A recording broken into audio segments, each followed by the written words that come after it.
So you have a positive ANA. What's next? Well, as we talked about in a previous video, just because you have a positive ANA doesn't mean that you definitely have lupus or even an autoimmune disease. A positive ANA can be seen in up to 15% of normal individuals and in up to 37% of people over the age of 65. We can also see a positive ANA with other autoimmune diseases that rheumatologists typically don't take care of, like autoimmune thyroid disease and autoimmune liver disease. A positive ANA is a screening test, and if that test comes back positive, then there are other antibodies that we need to check for. These other antibodies can help us confirm the diagnosis of an autoimmune disease, as well as help us to determine what autoimmune disease you might have. Let's take a look at these other antibodies.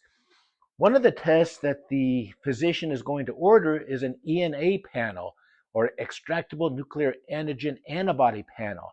There are 6 antibodies that fall under this test, and they include the SSA, the SSB, the Smith antibody, the RNP antibody, the SCL70 antibody, as well as the anti-Jo1 antibody.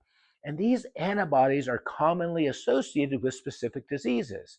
The SSA and SSB antibody are commonly seen with Sjogren's syndrome, but they can also be seen with systemic lupus and then also cutaneous lupus, where the lupus just affects the skin. The Smith antibody is very specific for systemic lupus, and if the RNP antibody is significantly elevated, we can see that with mixed connective tissue disease.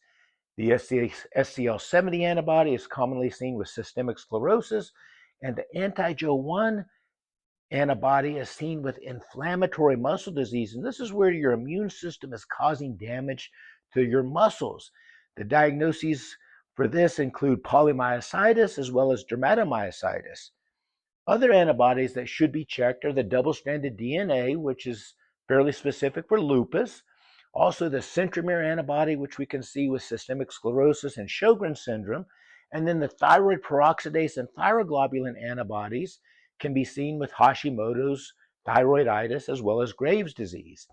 If you're looking for autoimmune liver disease, you want to check the actin or smooth muscle antibody and the LKM1 antibody, which is seen with autoimmune hepatitis, and the mitochondrial antibody, which is seen with another autoimmune liver disease called primary biliary cholangitis.